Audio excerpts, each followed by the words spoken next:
it on my feet. Put y'all over me. Low Lieutenant Valentino, you ain't getting what you see. Put it on my feet.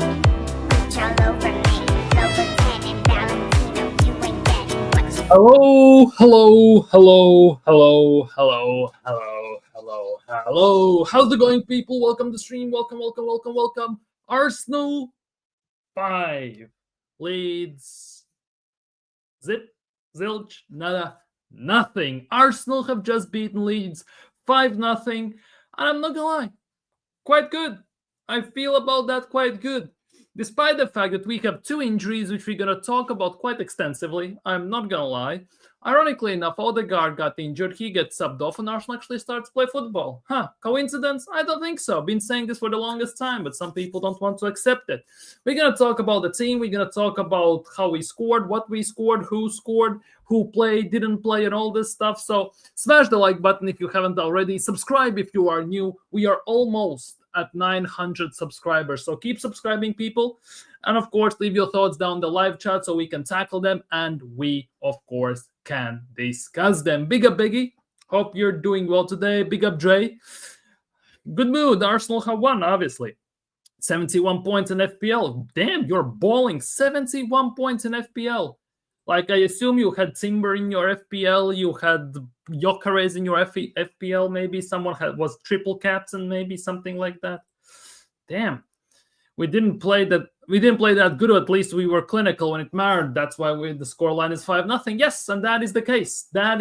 We didn't play good. Let's be real. We didn't play good. Obviously, we played better once Odegaard got taken off due to injury. We then start actually to play better, more direct, more open, more creatively, let's just put it that way, and that was actually quite fantastic to watch, I'm not gonna lie. But overall, yeah, Arsenal won 5-0. The performance wasn't great, but it was decent. I'm not gonna lie, it was decent. Obviously, it's only Leeds and everything. Gyokeres scores twice. Who else scored? Timber scored twice, assisted, and everything. So it was decent. I'm not gonna lie. At the end of the day, 5-0. Cannot complain too much, because I'm not going to complain. One thing I'm going to talk about, of course, is the injuries, but we're going to get to that. First things first, Madueke started on the left wing. All I'm going to say is I don't want to see him at the left wing. I'm just going to say it as it is. When Saka came off injured as well, who we're going to get to as well in a second, he looked much better. Madueke looked much better on the right. Much better on the right. Let's be real. There is no comparisons. Let's just put it that way. When Gyökeres came on, looked decent, but oh my goodness gracious, Max Dauman. Oh my God. He was just, it felt like he's only 15 and he looked like he's head and shoulders above everyone else.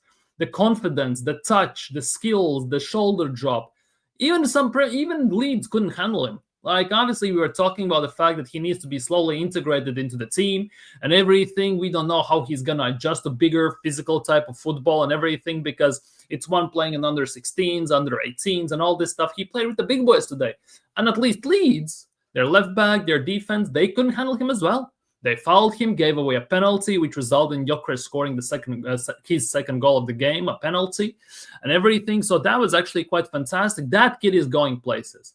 The thing is, though, I don't think it's going to happen under this manager, though, because I can strongly believe that if it was Wenger we had right now, Hansi Flick, Luis Enrique, that guy would be playing. Under Mikel Arteta, obviously, I am not too sure, of course. Jurrien Timber. What a performance from Jurrien Timber. Right back, 2 goals and an assist. Phenomenal performance, clean sheet as well, unsurpassable. Let's just say it as it is. Jurrien Timber today was on fire, to say the least. If we can get this Timber pretty much, well, let's not overextend ourselves, but to most of the time, I would be super happy, because he played 64 minutes, right? It feels like he played a whole game, but he actually pulled these stats in 64 minutes. 100% accurate long balls, 100% aerial duels, 91% pass accuracy, 3 chances created, 2 interceptions, 2 goals, 1 assist. What a performance from a right back, people. It's not a right winger. He's not a number 10. He's not a striker. He's not creative midfielder even. He was a right back. He is a right back. And that was fantastic performance from Jurriën Timber, to say the least. That was all. I was over the moon to see him, because if we can get this type of Timber injury-free and he can perform like this, let's be real, nobody is going to complain. Personally, I thought he was not going to play because Mikel Arteta said he had an injury. He needs to get managed. His minutes need to get managed. But since Ben White was out, maybe he decided to risk it for the biscuit, as Mikel Arteta tends to do. Let's be real. Maybe that's why he played. I don't know. But even if he was injured, you couldn't tell that. You couldn't tell that. Let's be real. He was on fire. Obviously, 64th minute, he came off. Mosquera came on and everything. So that was a different type of situation going on there. Speaking on Victor Gyokeres, we have to speak on Victor Gyokeres. We just have to. Come on, people. We cannot not speak about him. He scored a goal, and what a goal it was! Like, it literally felt like he took the ball and said, "You know what? I'm sick and tired of your passing nonsense that you do all and slow down the play at times, and I'm just gonna take it. One long ball. He gets the ball, runs down the left side, attacks defenders with pace, with strength, with aggressiveness and everything, right? And he scores a beautiful goal. That is Gyökeres, like proper number 14 stuff. This is Thierry Henry stuff, what Thierry Henry used to do, obviously minus some skill levels, but this is what number 14 should be all about. Let's be real. This is what number 14 should be all about. And he proved it. He absolutely proved it. The penalty he took, cool, calm, steady, Harry Kane-esque, with emphasis, with power, with strength. Even if goalkeeper dives the right way, you could argue maybe he doesn't even get to that. So I would say Gyökeres as well. Finally, he's not going to get memed. He actually stepped up. I love how he also, when he scored a penalty, he purposely ran to the camera and did the hair flick thing, like managed his hairstyle and everything. He did all that stuff. I love stuff like this. So Gyökeres also had a great game. Bukayo Saka. Yeah, that is we're going to get to Bukayo Saka's injury in a second. Let's talk just about performance. Saka was decent. He scored a wonderful goal, a banging goal on his weak foot as well. Timber pass. He runs in just from... Some people don't shoot from those angles. Some people mostly cross. And he just decided, I'm going to go for it. And he has scored those goals before as well. So it made a lot of sense that he actually went for it. But on his weak foot as well, it was sublime to watch. Just pick that one out of the net. Let's just say it that way. Saka he had more spaces. He was more direct. You could see that. Ultimately, he was very, very decent. I'm not going to lie. Until the injury. And we're going to get to that as well. We have an injury section separate. Let's just put it that way for the whole game. We're going to talk about Odegaard and Saka there. Martin Odegaard. Yeah, I don't know what to say about Odegaard. He had some good moments, but overall, again, even if he got injured, he got subbed off, Ethan came on, he didn't have the best performances. And ironically enough, when he came off, we actually started to play better football, more eye-pleasing football. It was actually it was better to watch. Let's just put it that way. Obviously, first 20 to 30 minutes from the game was a scrap. To some extent, it was somewhat even. Arsenal had 10-minute pressure, then the game evened out. Even Leeds had one chance to score where Raya made a fantastic save from a corner. Besides that, Leeds did nothing. You absolutely nullified them. And that was also very nice to see. But ultimately, yeah. Declan Rice, well, he played a full 90. He was good. Zubimendi is still a big worry for me, personally. He panicked a lot on the ball. Where you could see that he sometimes scouts the area and he's in a bit of a panic. I'm not so sure why does it feel like that for me. Maybe you feel the same way. But Zubimendi still doesn't convince me, and this was against Leeds. Obviously, next week we play against Liverpool, and we'll see how that's going to go with Zubimendi in the midfield after a full-on high press. And not like Leeds type of press. They pressed actually very decently as well. But let's see how, when Liverpool starts to press, let's see how that goes. Who played left back? Calafiori. Calafiori was decent. I'm not going to lie. Calafiori was decent. Was always threat going forwards. We actually look much, much better, much more fluid and much more dynamic when we play Calafiori as a left back and he goes forward. When we don't actually play Skelly and then we don't play the style how Skelly plays when he inverts from the left back spot, we actually look much more direct. Let's just put it that way. Obviously, Gabriel and Saliba, solid as a rock. Let's be real. Timber, we talked about. David Raya made one brilliant save. Besides that, he had to do nothing. He might as well balance his checkbook, read the newspaper, make some tea, do the homework with the kids, and all this stuff. Like, he could have done anything he wants. Like, Leeds didn't pose us any threats whatsoever. Even though in the first 20 minutes, it looked like it could be dangerous on counters, but ultimately it resulted into nothing. And after that, when we scored the first goal, then the second came late in the first half. It was done and dusted. It was literally done and dusted. When Yuri came on for Odegaard, decent performance. He tried to do some things. He was holding on to the ball too much, a bit too greedy. I'm not gonna lie, especially in the second half. That I didn't like, but he was trying to do things. The ball was moving around much more fluidly, much more quicker, which also allowed us to advance forward much more efficiently, which is again what I say. When Odegaard came off, we actually looked much better in the attack. We looked much better as a team. We played better as a team. We looked much more threatening, much more direct, and much more dangerous. Let's just put it that way. Obviously, Mosquera came on. We talked about Dauman the first hand because Dauman was phenomenal today, even though he didn't score. You can see that this guy is going to be something special if he's going to be taken under proper coaching, under proper management, and under proper manager. I don't think Arteta is going to be it because I have a very bad feeling that he might ruin him, right? But now, let's not get over the moon over this because, let's be real, it is only Leeds. To some extent, with all due respect, it is only Leeds. Just come up from Championship, and you would expect Championship teams getting battered at times like that. You would expect us being very convincing, very solid, very strong, very direct, and overwhelming for these oppositions. So we cannot also just go full steam ahead and say that Arsenal were phenomenal. Arsenal are back. Liverpool, just wait for us. We cannot do that. Let's be real. We literally cannot do that. I'm going to be honest with you. And also, credit where credit is due for Mikel Arteta. This is for all the top gooners who think I only talk negative about Mikel Arteta.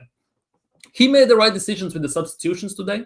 He made the right substitutions today. Obviously, 2 of them were forced due to injuries, which also I think, ruined his plans in terms of maybe subbing some more key players off, potentially.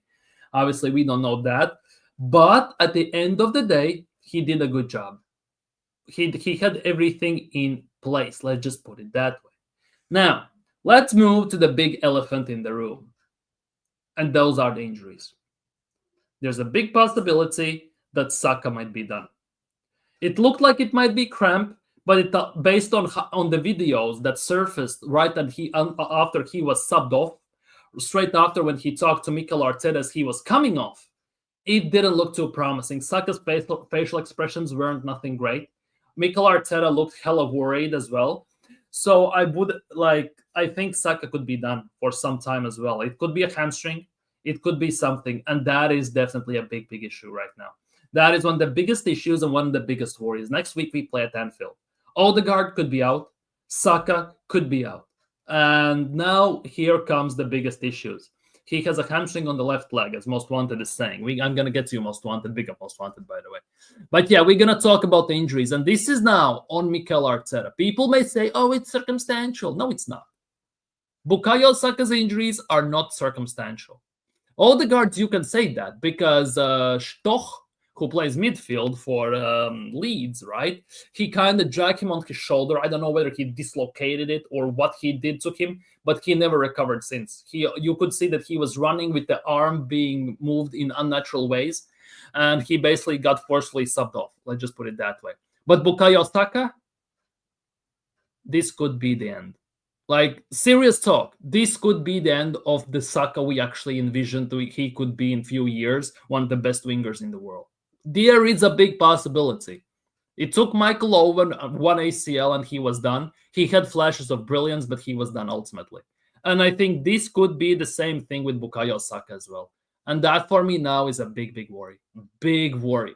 Obviously, you can say, thankfully, we have Madueke, who on the right wing looked 10 times better than he looked on the left. Thankfully, we have Max Dauman, who looked fantastic, but let's not overhype one game as well, people. Let's be real. But if push comes to shove, I would play Max Dauman on the right against Liverpool. Obviously, he's going to go against Gyökeres, which is not going to be easy for him. Let's be real. Maybe put Madueke there and see what happens. If it doesn't work, maybe then put him on the right. But ultimately, the Bukayo Saka situation is a big, big worry. I think literally Mikel Arteta has ruined Bukayo Saka. He has run him into the ground over these years with no backups, playing him 60-something games every season, including internationals. Obviously, that's not on Mikel Arteta. That's on that's on Tuchel. That's on Southgate, on Carlsley, right? But ultimately, it is all cumulatively together the reasoning why Bukayo Saka could be done. And now that for me is the biggest worry right now. Because I tweeted this out as well, people. If you follow me on Twitter, on X, as the what Gen Fs and Gen Zs and Gen X and Gen Ls and Gen Ns, whatever the letter you want to put there, say, this is what I put out. And I'm very worried that this could be the case. This literally could be the case with Bukayo Saka. This. Saka is down, the end is near. And I strongly believe that this could be the case. Unfortunately, we might need to make amends with that to some extent. Timberg with 20, nice. Also, Gyökeres has to have a blunder before he bangs too. Yeah, Gyökeres, I don't know what happened there. He had a great chance to even finish on a hat-trick today. Not sure what happened there. Whether he slipped up or what, I don't know. But luckily, it didn't cost us the game. Let's be real. Big up, Ash. Big up, Ash. What a win. Big up. Yeah, 5 goals. You never can be annoyed about that. The injuries, though, you can definitely be annoyed about that. And let's be real, the performance also was not too great. As I said before, one thing is for sure, for me at least, in my eyes, as soon as Odegaard came off, we looked much better in the attack. Much more fluid, much more direct. The ball was moving around much, much quicker, with more pace, with less hesitation. And it actually opened up some gaps for us, and it made us more threatening in the final areas. Football gods despise as well. Madueke was so clumsy on the left Gervinho settings. Facts. Big up Andrew. Big up Andrew. But on the right, he actually showed glimpses. Yeah. I'm telling you, Madueke on the right side was 10 times better than he was on the left, without shadow of a doubt. Without shadow of a doubt. Madueke is only competent on the right wing. He can't play left wing. Glad we have Eze. Yeah. Eze as well. He was announced today. Eze was announced today. He was unveiled to the media. He was unveiled to the fans. He was unveiled at the Emirates. Welcome home, Ebrici Eze. And this is actually quite nice, because if Odegaard cannot play, we have a player to put in the 10 as well right now. I don't care if he's only been here for 2 days, 2 hours, 2 seconds. If Odegaard cannot play, Eze plays in the 10. Against Liverpool, that actually could do us more help. That literally could help us much, much more than do harm. Gyokeres, Timber, Pedro, I didn't use the triple, but I'm still on fire. Yeah, you are, literally. 71 points. That is on fire. I totally bombed this weekend. Massively. I really hope Arteta would give him the time at the games. We win 3-0 plus. Yeah, for Dauman, 100%.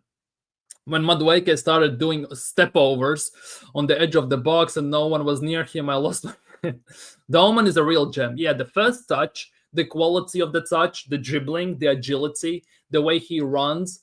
Defenders could not handle him, which is very insane to think about. And he's only 15. He's going to develop even more. Obviously, he needs to grow into his body. But for a 15-year-old who is like 6 foot tall, the strength he possesses, the defenders don't shove him off the ball that easily, is already a fantastic trait to have and something fantastic for the manager and in general to work with for everyone.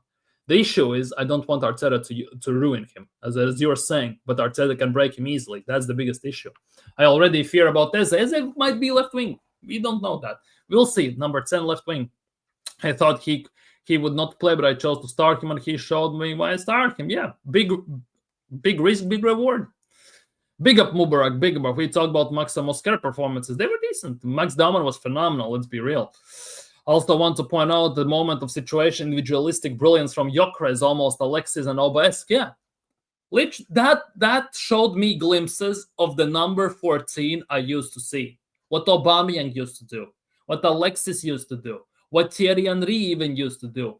Getting doled out wide on the left, attacking with pace, strength, skills, agility, with like a steam locomotive going at the defender, which basically forced defender to back off. then taking him around and then shooting near corner below the defender where no one else, where many times goalkeepers don't even expect that. And that genuinely, that is what number 14 shirt is all about for me. And he showed it today, and he proved it today. And I could not be happier for the guy. They said he would not be able to do this in the Prem, just shut them up without easily. Gyokeres is the type of player who will look bad hitting games, but when he gets his chance, he will bag goals. Yeah, just like Haaland. Haaland is the same thing. He doesn't do much during the games. You sometimes forget he's even on the pitch. But once you get that one cross, that one through ball, he goes in, 9 times out of 10, you can bet your ass that he's going to score it. And I think Gyökeres could be that to us as well. If Saka injured seriously, then without wasting time, Arsenal go for Rodrigo. Yeah, if Saka is out for 2-3 months, get Rodrigo without shadow of a doubt. Before Man City does it, because we saw how bad Man City were today as well. And they will I can see them going for Donnarumma based on how Trafford was playing. I'm not gonna lie, Trafford was their own Ramsdale. They're like United and Manchester and the goalkeeper is the weird thing, because United have an awful goalkeeper, and now it looks like Man City also has an awful goalkeeper, which is also kind of weird. So I can see Man City going for Donnarumma, and I can see also for City going for Rodrigo. To some extent, I kind of also get a small feeling that what's its face? Marmoush together with Haaland might not work as well as people might imagine. Still, it's Leeds. Exactly, Andrew. Still, it's only Leeds to some extent. If we were more clinical opponent, it might have not been a clean sheet nor a destruction. Yeah, there's a big possibility of that, without shadow of a doubt. But at the end of the day, you can only beat what's in front of you. And luckily for us today, it was Leeds, not Liverpool. Because if we get these 2 injuries mid-game against Liverpool, we are...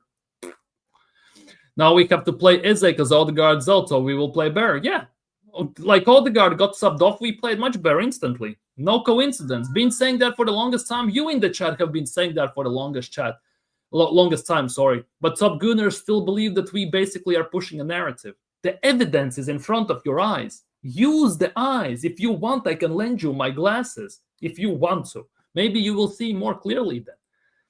Saka is finished. Big up AJ. Most hardworking mod in the community. I can see that. As I already touched on it, I can see that. Unfortunately, maybe it's just a cramp and we may luck it. It may be the stroke of luck of a lifetime. But if it's the hamstring on the left leg, it's the end to some extent for a very, very talented young guy. He might not hit the heights he probably should be hitting in his prime. And that would be also even bigger incentive if I was Josh, if I was Arteta, to go out and request us to sign Barcola, Rodrigo, Lookman, a proper attacking winger, one more. I am so gutted for Saka. I am as well. Unfortunately, it has come to that. Saka has been carrying this team on his shoulders pretty much single-handedly to some extent for over 3 years now. And at some point, I've been saying this for 2 years now on X or Twitter back then, or on this stream as I've been streaming for over a year now, that at some point, he will give out. At some point, his body is gonna say, enough is enough, I cannot do this anymore. And unfortunately, there's a possibility we are seeing this right before our eyes at a very early stage as well. I think Zubimendi was not that bad. Zubimendi was not bad, but you can see when he gets the ball, he still panics. He still has that deer in headlights look at times. And yes, Leeds were not as intensely pressing, and he managed to get away with some stuff. The thing is, against Liverpool, Villa, seems like that he's not going to be able to get away with that. For me, obviously it's a new league, he needs to adjust and everything, right? We will judge him a bit later on. At the same time, he needs to learn as quickly as possible, because the way we have our season beginning, the schedule, right? We have Liverpool, international break, Forest, City, Newcastle away, and obviously then we have West Ham at home, even though West Ham are shit, but we know Arsenal, Santa Claus settings. It might be too late when he settles in the team. And that is the biggest thing. Yes, you cannot win a league in 6 games, in first 6-7 games. But you 100% can lose a league in the first 6-7 games. So far, 6 points out of 6, 2 games, 2 wins. If we win at Anfield, oh my goodness gracious. We haven't won there in 12 goddamn years, which is 13, we could say, which is a big worry for me. I thought Zubmendi was fantastic. Some of the lasses were sublime, especially what he did for the Dauman penalty. He will be a baller, yeah, but that's the thing. You can see the glimpses. He was decent. I'm not saying he was awful, but you can still see the fact that he needs to adjust to the league and he needs to do very quickly. Because we don't have the luxury at the moment to play, let's just say, Leeds, Sunderland, Burnley, Everton, West Ham in the beginning of the season. We instantly are playing top 4 title challengers in the first 6-7 games. So he needs to learn quickly. He literally is getting his, how to say this? He literally is going to get trial by fire instantly. And that for me is the biggest worry. Zubmendi literally made 2 consecutive passes into the legs of opponents. Yeah, that as well. Exactly. That's what I'm saying. You know, Raya worked in the first game. Now it was rest day. Yeah, Raya worked hard in the first game. He had to. Today, basically, he had to do nothing. 1 big save. That's about it. He could literally drink tea, balance checkbook, talk to his kids, do the homework and everything. Leeds even have some moments in the game, including the save from a corner. Yeah, Leeds had moments. We are just that good defensively that we managed to nullify them before they actually translated into something. We have actually that good of a defense. And that has been our corner piece, our carrying stone, basically, throughout the last few seasons. Because defense has bailed us out more often than not in many times when our attack is struggling and it's showing its deficiencies. Let's just put it that way. Big up Godfrey. Big up Godfrey. Hope you're doing well. Still can't get over the fact that when Gary didn't lay off the ball to Dolman or playing Gyökeres, yeah, that was nuts. He was very selfish at the time. He was very, very, very selfish in that point.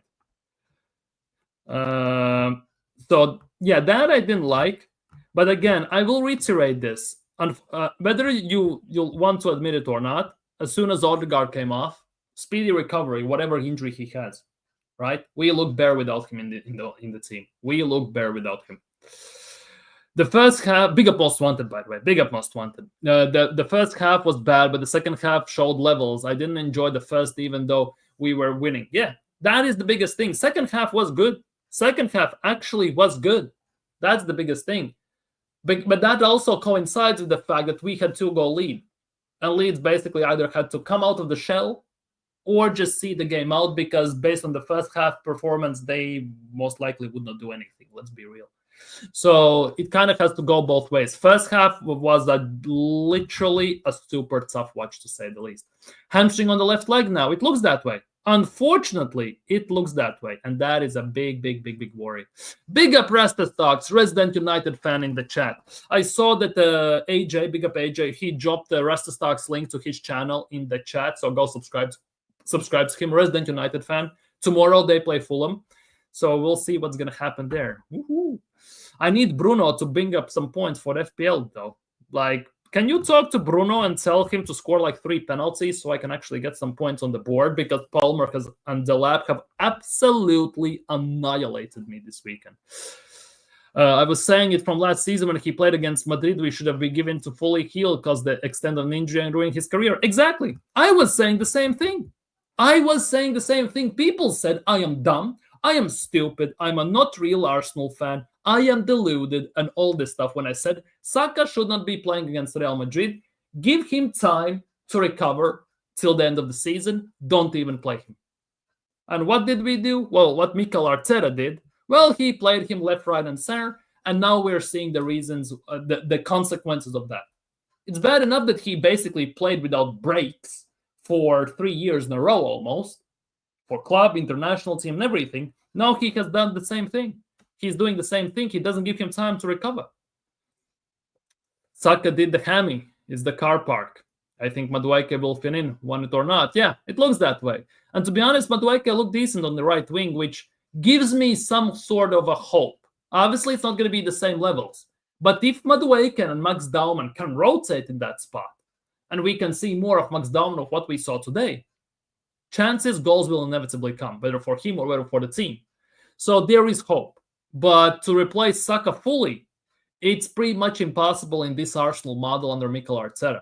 Because this team kind of is built solely around Bukayo Saka to some extent. And no matter how you look at it, how much Mikel Arteta has ruined the team, has improved the team, no matter how you look at it, Bukayo Saka has remained the constant that delivers no matter what happens, because he was actually that good. I don't like the signing of Madueke, but he did look good on the right-hand side. Exactly. That's definitely a hamstring. It looks that way, and that is the biggest pain of them all. Arteta might actually destroy Saka before 30. Forget 30. Bukayo Saka is 23 now. He might be destroyed by 25. It's only 2 years, unless Arteta goes. Play Dauman on the right wing at this point. Could Madueke, Dauman, let them rotate before 25 even? Exactly, before even 25. He's 23 only. Saka is only 23 years old, people. That is the most painful thing in general.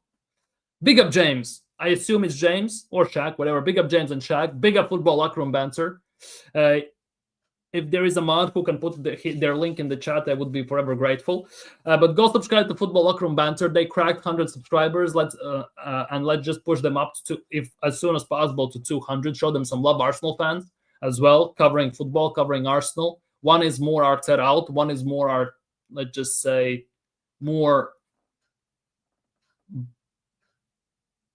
positive. Let's just put it that way. I couldn't find the right word. I'm not gonna lie. No offense, James. I literally had a brain fart and I couldn't find the right word because I didn't want to call you a top gooner because you're not a top gooner. It's pretty much evident, right? So I'd say more positive one. And it's very interesting dynamic and it's very enjoyable to watch and how they discuss things. Remember, Giggs had issue with hamstrings, but United got him proper help. Exactly. Arsenal should be doing the same. Get Rodrigo. Same goal. Mike Lowen is something similar. Big up BBK, big up BBK, big up, big up, big up, big up. He is laughing, BBK. He had Timber in the FPL. Fuck's sake, I hate that. I hate that. I absolutely hate that. Palmer gets injured. I get F all in points. Delap basically drops a dookie in the pants when Chelsea score 5 against West Ham, man. My FPL is ruined. Literally need to bring out the wild card and swap half the team right now. But big up. Everyone when we die saw this Saka injury coming. Exactly. Everyone saw this. Well, not everyone. Everyone with eyes, as you're saying. Because Top Gunner said, no, it's not going to happen. He's going to be stronger than ever. It doesn't work like that. Unfortunately, it doesn't work like that. Except for Arteta excuse. Exactly. Except for Arteta excuse express, Arteta PR, and all them, man. 3 injuries after 2 games is mad. Exactly. Norgard is out. Ben White is out. God knows what's going to happen with Odegaard, and God knows what's going to happen with Saka. 4 players. 3 of them are starters, by the way, arguably. That is the most nuts part. 3 starters, arguably, could be out of the team already. And for extended period of time. And we are not even including the ones that already are injured, like Jesus and Havertz and all them, man. Which is even more insane. Odegaard will probably be okay, though. Most likely I don't know, well, what he did with that shoulder, I have no idea, though. Because obviously Stoch kind of pulled him on that shoulder. He fell very awkwardly. And ever since he was running around, walking around, moving the arm in very unnatural positions.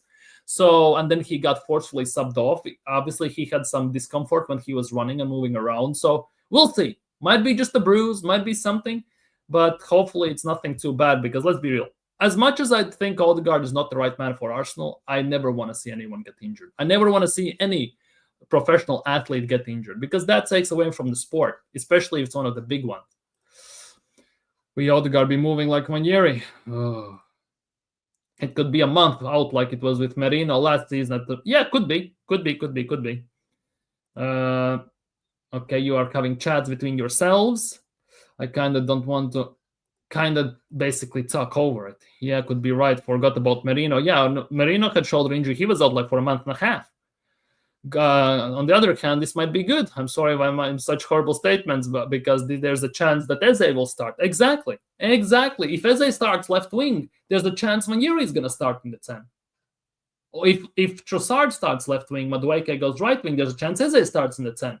So as much as the Odegaard's injury is annoying to some extent, it's also a win-win situation for Arsenal. It's a bigger chance for, let's just say, Dauman, even. It's a chance for Managerial to prove themselves that they are ready to play big minutes for the team. They are ready to carry the team. They're ready to play a key role in this squad. Obviously, they need game time, which Arteta might not also be willing to contribute that, though. We know Arteta will not start Dauman, unfortunately, at Anfield. That is fact, 100%. So would you move Madueke to the right and play Trossard instead of Martinelli? And if Odegaard is out, as it definitely starts in the 10, yeah. That for me is the case. I wouldn't also be against Odegaard in the 10. Why not? And Eze on the left. For me personally, Eze should be playing 10 if Odegaard's out. For the left wing, to be honest, I would play Martinelli against Liverpool. And it's not because something special, but ironically enough, Chelsea and Liverpool are the two teams Martinelli has the best record that he has against. Goal scoring wise, assist wise, cooking wise, and everything, right? So there might be something to it. Plus for Liverpool as well, Frimpong has a hamstring issue, so he most likely is not going to play next week. Apparently Bradley as well might be injured, so he also is not going to cover right wing. So it might be Harvey Elliott on the right backside, which means maybe actually Martinelli could do some damage there. Big up Pepper. Trafford is not a title-winning goalkeeper. Definitely not. He's like Ramsdale or Nana or something like that. We saw that he was a weak guy when he played for Fram before. Facts. Wildcard settings for FPL. Yes, I need about 6 players to sub out. I have 3 injured players in the FPL right now. Very, very nice weekend for me. 3 injured players, and 2 of them needs to go just because, well, they do FO. I'm kind of want to revamp a bit my midfield. Also, I like how Trossard played like he gave it a shit today. He ran and worked his arse off the contract. Probably, if you get like 200 bags a week, you probably are running yourself. Odegaard injured himself. Not so sure. I think it was kind of coinciding with the thing what Stoch, the midfielder for Leeds, did for him before when he basically ran between them and he basically grabbed him by the shoulder and forcefully basically pulled him to the ground. I think it's something to do with that. I agree with that. We should be moving for Rodrigo if you're serious, not trying to see Martinelli on that left wing. Fact. Trossard of the bench is now fine. Yep, 100%, especially if we can get rid of Martinelli. If we can sell him and then buy Rodrigo, chef's kiss. By the way, people, if you haven't already, like the stream and subscribe if you're new. And I'm very sorry, I'm literally only halfway through the chat. You are on one today, and bless up to you all for all that. Bless up you all for all the chats, man. Yeah, he threw himself to the ground, land on his arm, like I said many years about this. Yeah, he's doing that a lot, to be honest. He was starting against Oxford United and Preston. Yep, Saka was. Yep. Yeah, people. Like the stream, listen to Age, I like the stream. Saka injured, Berta time to go get Rodrigo. Fact. Go get Rodrigo right now, easily. I don't think that was deliberately. He was tackling the high and lost his balance. Yeah, and that for me is the biggest thing. I once dislocated my finger by punching the ball. I'm at fault, but it was unfortunate. Yeah, I have done it as well. I have done it as well playing basketball. I have done it playing volleyball. I have literally, kid you not, I have dislocated my finger somehow by picking up a cup of coffee. Like one weird angle, how you try to take the coffee and you hit it in a very weird angle. It doesn't take much pressure for the finger just to go like insane. It's actually kind of nuts. I know it sounds like very funny, but at the time it wasn't very funny because I had a finals to play in 2 weeks, and I played through the pain and on painkillers and all this stuff. Big up Hendon. We called this Saka injury, didn't we? Yes, we did. Nobody wanted to listen to us, but we did. And I said at the end of last season, yes, we said it. As soon as Saka got injured last year in December, we told him that he's going to get rushed back, most likely for Madrid game or something like that. And then he's going to play till the end of the season. He's not going to get proper recovery time. And during next season, he's going to fall down and get injured at least once again. And here we are, 8 months later, and everything we said has been fulfilled. Unfortunately, by the way. Unfortunately. Yeah, he was doing that trolley pole and injured himself. Absolutely doofus. Big up, Presta Stocks. Madam, I am at work. Bless up, everyone. Big up, big up, big up, big up. Big up tuning in for work. From work as well. Hope your work is going well as well, my man. Celebrate substitution like a goal. Shameless. Shameless. Here is Presta Stocks channel, by the way. United fan as well. Go show him some love. They play Fulham tomorrow. If they lose, you might go in there and troll him a bit. They'll put on the transfer list and ship him to Bergen. Yep. Fredrikstad, Ike, or whatever, Rosenborg, send him back. Vikingur or whatever. Oh no, Vikingur is in Faroe Islands. Might as well send him to Faroe Islands. Who cares? No, Vikingur. It's Iceland. Send him to Iceland. Please don't sell. Yeah, I don't like that. Is the biggest thing. Like, shouldn't celebrate players' injuries. I think he more celebrates him getting subbed off, but also like not the nicest look. Don't tell me. People. Big up Kwame. Big up Kwame. Long time no see, my man. It's an amazing performance by Arsenal beating Leeds United by 5 goals. Yeah, second half was great. Second half was great. First half, not so much. It was a very, very rough watch. But whether you liked it or not, as soon as Odegaard came off, we actually looked better. I was worried my 0-0 prediction would come true, and until the set piece FC goal. Yeah, set piece again. Ole, ole. Ole, ole. Set piece again. And people, you were laughing at me when I said yesterday, and if you were on True Gunner's stream on Monday when I said we're going to win 4-1, that was my prediction. And you all gasped and laughed at me. I see you. We played so much better when Odegaard went off. Exactly. Rice became the de facto captain when he came off and saw the difference. Yeah. Like the nuts part is Odegaard goes off, Saka gets the captain, Saka goes injured off, Rice gets the captain. We're just passing it around like and all this stuff, you know. Not that I have ever tried it, to be honest. And I'm not joking. I have never tried it. Odegaard, despite his injuries, unfit. It feels that way a bit. Calafiori being a left cam and Rice playing a left back almost made me scream at my screen. But it actually works. Ironically enough, to some extent, it works better than Rice in that left 10. Ironically enough. My rocket launcher captain pieces. I get it. To be honest, I don't like Bruno Fernandes as well. He moans too much. He's annoying and everything.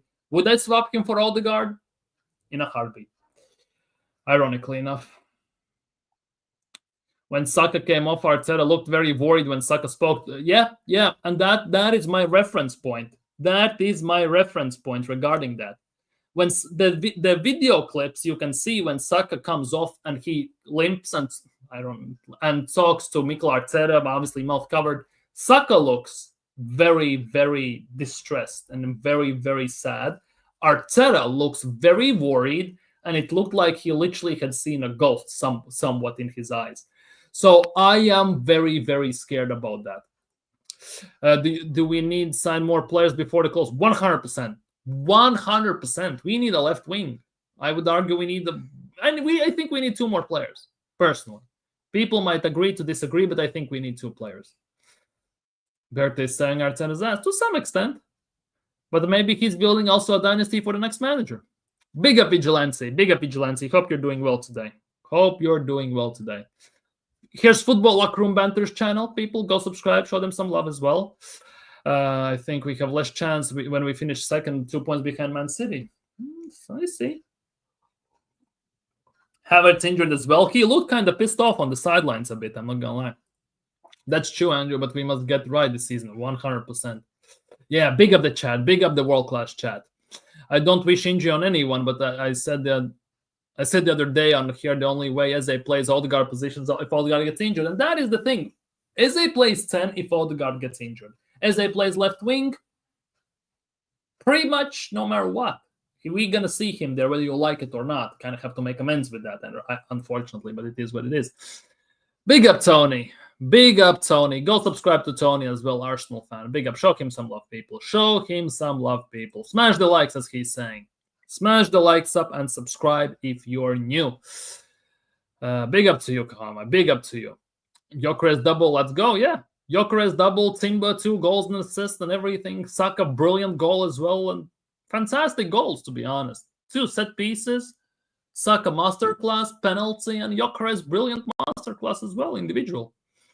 We can win against Liverpool next Sunday with 3 points. I'm not gonna lie, I don't see it. Sad part is, especially right now, that Saka might be out, Odegaard might be out, and everything. I don't see it. Sadly, I don't see it. But we'll see. We'll see. Obviously, I will sit on it. I will think about it during the week. Obviously, we're gonna do a preview show, then we're gonna talk about it more. But at the moment, I cannot put myself up to see that for us winning at Anfield at the moment. Unfortunately, especially that we haven't won there in 13 years, no matter how you look at it. Like, I cannot. Trossard plays well against Liverpool as well. Exactly. Trossard and Martinelli, they tend to have some of their best games during the season, specifically against Liverpool. And Martinelli tends to have against Chelsea as well.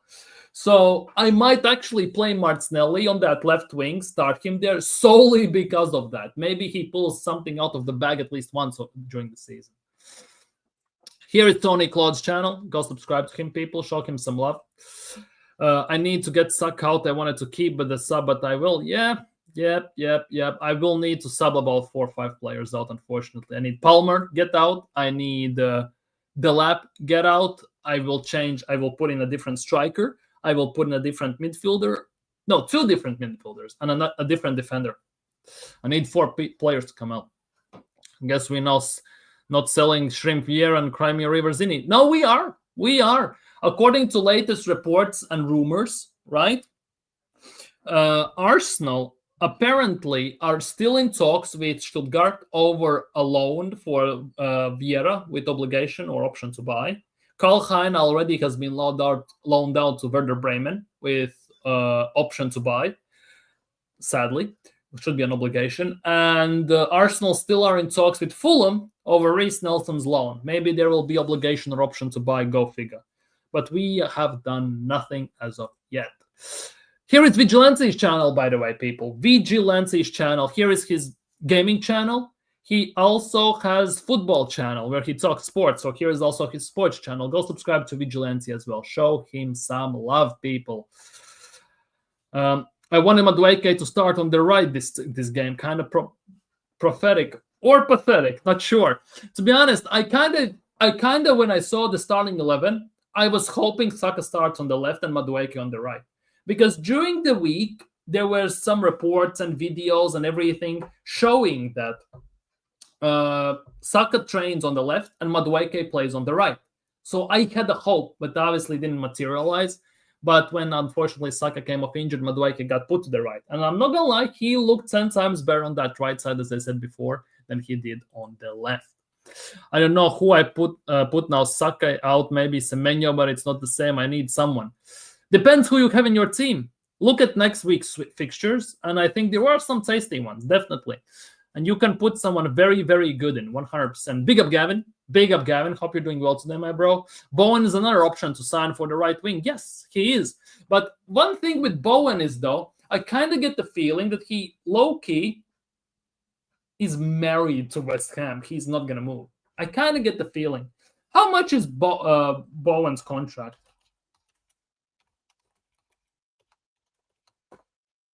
Bowen gets 150 grand a week. 150 grand a week at West Ham. Since it's West Ham's one of the best West Ham players, we will have plus English, international, we'll have to pay big money as well. On top of all that, West Ham already are, well, a shit show, let's be real. So them getting out that player also would be kind of insane. They not gonna let it go as well. Big up Marlon. He's scared people. I know this manager would suck and get injured. Well, we called it already a long time ago. We called it already when Saka got injured in December. We called it this could be the pattern. It actually materialized, unfortunately. Calafiori working as a left cam, but Timber being perfectly in his position, just simple overlapping, worked much better. Kala is wasteful. Yeah, Calafiori is a bit of a, how to say this, a lump when he has ball at his feet at times. He's very good driving the ball forward, creating gaps and causing chaos to some extent in the opponent's final third. But he feels like he has two trees, 4 legs at times. I'm not gonna lie, he has that. He tends to lose possession too much. But Timber, just old school, simple, overlapping work like a charm. I absolutely loved it. That I literally brought some tears to my eye, not gonna lie. And it worked to a T as well. And the Gyökeres camera hair flick was peak after that penalty. Yeah, 100%. I love that. I loved it. Just noticed the mention, you have an FP. Yes, I do. I'm just a rookie in TGs and Curtis Shaw leagues. What's yours then? I don't have a league. I am I have a team and I am in Waffle Don's league, who is actually in the chat. Big up, Abs. I see you in the chat. Big up. Hope you're doing well. And I also see Waffle Don's channel. Go subscribe to him. I am in there. This is my first time ever playing FPL as well. So I'm just basically going with the flow, as they say. If Odegaard is out, this might play to me over well because I planned 2 weeks with 0 points from Eze, but he might play, so this could go well for me. Yeah, I think Eze will play for Arsenal now. If Odegaard is out and it's confirmed, for example, we'll have to see tomorrow or day after tomorrow. We'll have to wait and see, right? But once we find out, we can make the changes because let's be real, next weekend the Premier League kicks on Saturday, so there will be a few more hours, let's just put it that way, to change the team around. Obviously, we need to wait on Saka's final verdict on the injuries. We need to wait on Odegaard's final verdict on injuries and everything, and then we can decide where we put Eze in and do what. Levante up 1-0 on Barcelona. How is that working out for them? How they have actually managed to do that? What the hell? Lyon 2-0 up. AC Milan versus Cremonense 1-1. Levante 1-0 up. 22 minutes only played though, so I wouldn't hold my breath on that one though. Yeah, I know the loans, but I think it's the best Arsenal can do right now. I wanted Madueke right wing and Trossard left. I think we could see that next week. We could see that next week if Saka is out. And Saka, well, he's going to get it. Big up Abs. Big up Abs. Big up Waffle Don. Go subscribe to him. Here is his link as well. Go show him some love. Arsenal fan as well. Does Arsenal streams. Does FPL streams as well. He is making, I don't want to say a new show, but could be a new show. You can call it that way, where he just talks about the FPL, the game week specifically, looks at his league. I am in his league as well. Looks at the team, looks at how they're performing and everything. He's going to start this starting, I think, tomorrow or day after tomorrow. So go subscribe to him as well. Show some love. Arteta had to play him. And that is the case. Saka FC forever. Yeah, Saka has carried this team for like 3-4 years on his back, and now we are seeing the consequences. At some point, his body was about to give out. Been saying this for years, and people called me stupid and deluded, and it finally we're paying the price, unfortunately. Maybe I can bring some from Force because they play West Ham. Maybe I'm thinking about putting Chris Wood at striker because it looks like Chris Wood is going to bag again this season. So I might put him in there. I'm very harsh on Saka because I know he can, do more at times, but he doesn't. With that, give him a rest even if he's fit. Bring him back after international break or the second international break. Yeah, exactly. Give him a break. Don't call him up for international games for a change. Even if he's fit, don't do it. Because there will be more games, first of all. Second of all, he's going to get called up to the games no matter what.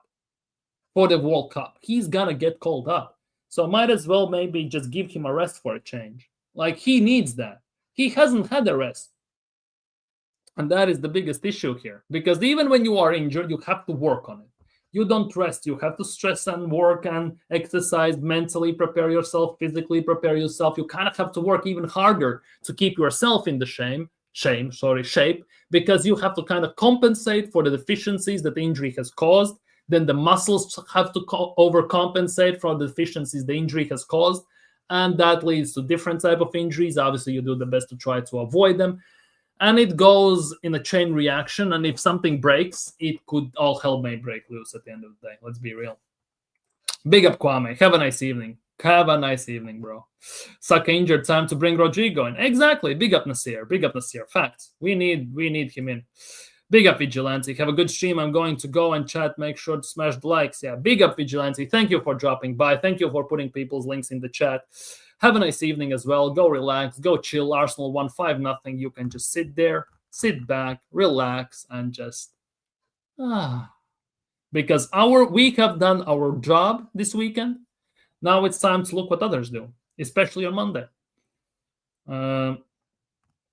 Martinelli should have been sold to Saudis. He should, but well, we know how that's gonna go most likely. Sign Rodrigo for that money, Lookman, or at least decent left wing. I get it. Saka will be out for a few weeks at least. I think so too. He's gonna be out, I think, for about 4 to 8 weeks, depending on the grade of the hamstring injury he has gotten, unfortunately, if it is a hamstring even. Because we still don't know. We will have to wait for scans, confirmation, and everything. So time only will tell. But the fact that we arguably have about 3-4 starters injured already, and it's only the second game week, it's a massive, massive alarm bell should be going off at Arsenal for Josh Kroenke, for Arteta, for Berta, and all them, man. There should be massive red alarm bells going off already. And the fact that we don't have actually proper replacement, that is even worse. I'm not gonna lie, the hair flick was like looking for a spouse right now. Call me. To be honest, he dumped his girlfriend apparently. So yeah, we play about with football in plural when Odegaard. Yeah, that is the case. I said this instantly in the beginning of the stream. We actually looked better when Odegaard got subbed off. There should be a contest with Odegaard and Gyokeres, but still the goal showed what a proper striker is all about. Exactly. We don't see that any other players doing that too much. And I've been saying this, and I'm going to reiterate this during the whole stream, that is what I want to see from my striker. That is what I want to see from my number 14, like Aubameyang from the left cutting in, like sometimes Thierry Henry did, coming in red hot, on fire, like steam locomotive, with pace, skills, fear, instantly put into you, and you are on your back foot. And Gyokeres did that, and he scored a brilliant goal. Let's be real. Do we release Jesus now? Injuries keep piling up, and it seems we need signings again, even if it's just loans, but later we might be a bit over-bloated. And that is the other thing. We had a chance to sell Jesus last summer for 40 million to Palmeiras, and Arsenal turned it down. And now we're kind of paying the price. He played a few games, scored 5 goals in 2 games against Crystal Palace, both games Crystal Palace, and he got injured again. So that is, again, he's on 265,000 a week. At some point, something needs to happen. Whether you cut the deal or you somehow sell him or something. Something must happen in that regard. 21 likes, people. Big up to you all. If you haven't already, smash the like button. Subscribe if you're new. Like the stream, as AJ is saying. Subscribe. Real Madrid interested in Martinelli. If that is the case, please do it. Swap deal for Rodrigo and let's move on. Basically, till October, middle of October. Yeah, it looks that way. Could be missing both international breaks, so that is going to be very, very, very rough games. Let's not forget there's Champions League in between as well. So we cannot forget that. At some point, also Carabao Cup is going to start and everything. It's kind of nuts. Real Madrid interested in Martinelli. If that is true, do it instantly. I'm really worried that another grade 3, because if it's Saka, is fully finished. Yeah. And on both legs, grade 3s, that would be borderline career ending. Let's just put it that way. Especially if he gets rushed back once again. Let them make him and give us Rodrigo. Just turn it. Yeah, exactly. Do that instantly. Show him the one-on-one goal against Chelsea when Conte slipped and we scored. Show him that. Underrated channel for Southern Europe. Not many of these, especially in English speaking, supported for more content. Push the like button. It doesn't charge you anything. Big up to you. Big up, Andrew. May I ask, Andrew, are you from Ukraine? Because that last name for me screams Ukraine. Seriously. I'm just saying it. Because from what I know, from what people I know in Latvia specifically, with similar names or last names that end in specifically those letters, are usually from Ukraine. Hence why I'm asking. Big up to you. To be honest, I could do also stream in Latvian, but nobody would watch. I could try and do it in Russian. Some people would watch. I could try doing different languages, but that would be hella nuts. You see Gyokeres, how far left he was to get the middle in the bag. One. Exactly. That's my striker. Facts. That's my striker. I need to see that. Gyokeres loves cutting in from the left. Aubameyang did that as well. As I said, Henry did that. Alexis could cut in from wherever on the pitch. Let's be real. We need that more. With this club is sold Hospital FC. Literally, Hospital FC. Also, the fact that Troyes gave the ball straight to Gyökeres was he wearing the band? I just didn't notice. Shows the lead. To be honest, Odegaard was off. Saka, I think, also was off by then. I think, let me check. If that is the case, right, then that could be. It could be it. It could be it. If that is the case, that could be it. Let me check quickly. Because I think Saka gave his captaincy to Gyökeres. Saka scores 48 minutes. Nah, Saka was still the captain. I think Saka was still the captain then. I think Saka is the vice captain, so he still had the armband at the time. But yeah, Saka as well. Saka is the same guy who, remember, against Real Madrid, Odegaard told him to cross it. Jover told him to cross it. Arteta told him to cross it. Declan Rice said to Bukayo Saka, I want to shoot this. And Bukayo said, well, if you feel like it, go for it. I think Bukayo Saka as well is in the same boat as Rice at times. Him and Frodnelli, man, this club, the wages as well. The way Saka came up does not indicate a grade 3. This looks more like a pull or not a tear. That is the hope. That is the hope. Obviously, once the swelling goes and everything, Saka could walk on his own 2 feet. Obviously, it might not be a tear. It might be just a pull. It might be just a cramp that basically precautionary and everything. But like when you come back from these ACL surgeries and everything, it's always when you not ACLs, but when you come from injuries that Saka is coming back, like it's always when you have a 5-inch scar on the back of your knee, it's always damaging. Yes, I'm from Ukraine. Chuck is a comment. Yeah. That's why I thought so. That's why I thought so. Big up to you. Big up Ukraine. Big up Ukraine. He has the same kind of face last season. Well, we are not having. Yeah, that is the thing. Like if you compare it, it was pretty much the same. That was tough, man. Gyökeres was cooking, man. Chef Gyökeres. Yeah, he was. He was like Gyökeres. The first chance, he absolutely whiffed. After the press, I don't know what happened there. Was it lapse of judgment? Did he panic or what happened or he slipped? I have no idea. But ball was going to him. Obviously, he had to stretch for it because it was going kind of away from him. But he was literally one open in front of goal. Only goalkeeper to beat. Not sure what happened there. Yeah, of course, probably nothing serious. I'm sure it's a pulse hamstring. Yeah. Gabriel Gabriel finished as captain. Yeah, it's nice to see that actually some proper captains. Big Gabby should be captain. Oh yeah. Oh, you reminded me. I need to get Jover from Fraud Watch for a game week. Corner again, set piece again. Ole ole. Dauman is the future. Dauman was phenomenal today.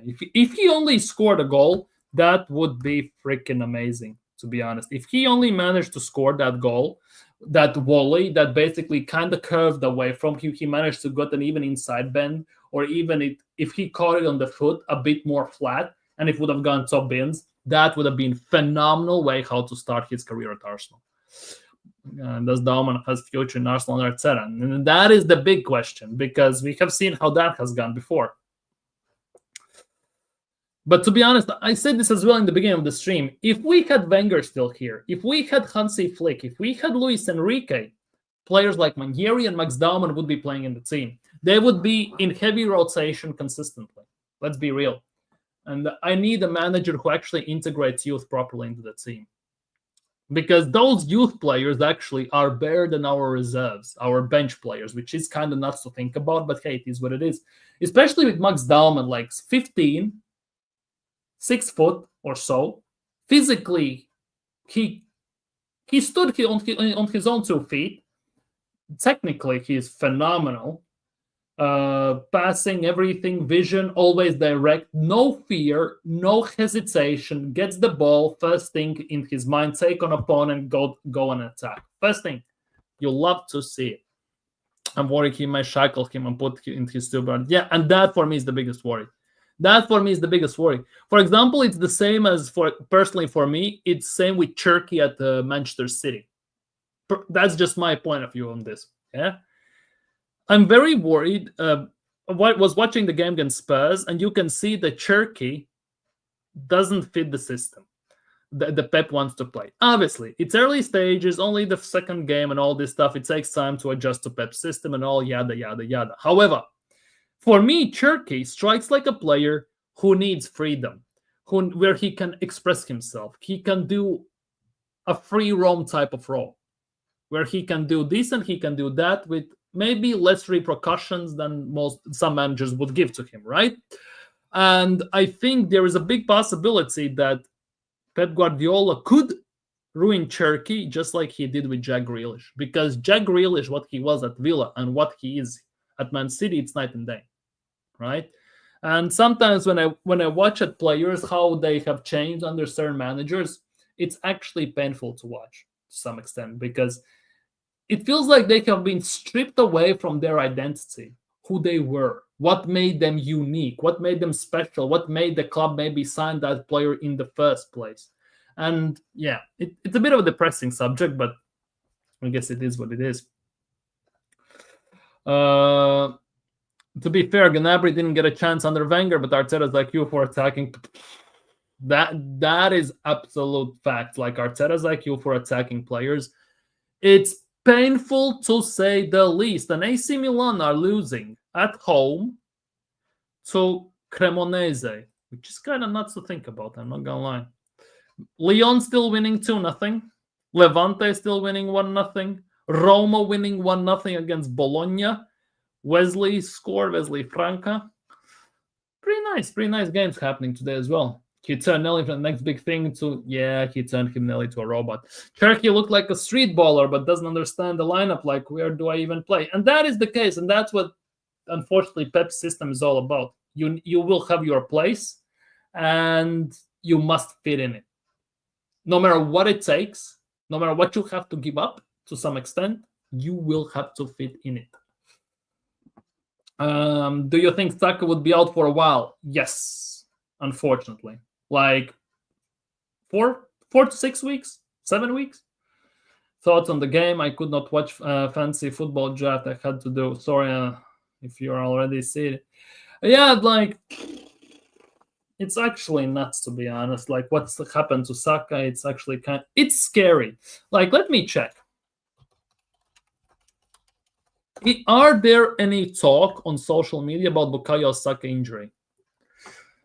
Bukayo Saka is 23 years old and already played 265 senior games for Arsenal, and this is the result. Holy crap, to be honest. I'm not gonna lie. Bukayo Saka injury means we have to get Rodrigo. See, people want Rodrigo. Injury. There's nothing deeper in the injury. Bukayo Saka might not cost him the game. Saka led the pitch 53rd minute limping. Necessary medical tests are to be run immediately and are ruled out. He might not be ruled out. There is some hopefulness between the fan base that he might not be ruled out.